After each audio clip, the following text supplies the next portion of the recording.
Parvati Manoharrai बालचन्द्रशेखराय सर्वलोकवन्दिताय शुभमङ्गलम् पन्नगाहाराय नन्दिभृङ्गिसेविताय आनन्दताण्डवाय अतुलमङ्गलम् Kartikeya गुरुवाय कामितार्थदायकाय श्रीगिरिवासिताय चारुमङ्गलम् भानुकोटिभास्कराय पालितेन्दिरेश्वराय दीनलोकबान्धवाय दिव्यमङ्गलम् रुद्ररूपधाराय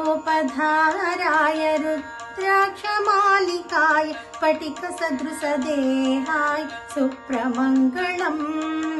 आद्यान्तरहिताय आनन्दभैरवाय अभयवरदायकाय अमितमङ्गलम्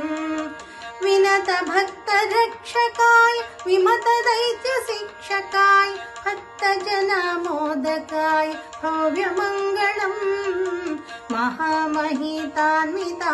मदनदेहदत्तकाय मेरुशृङ्गवासाय महितमङ्गलम्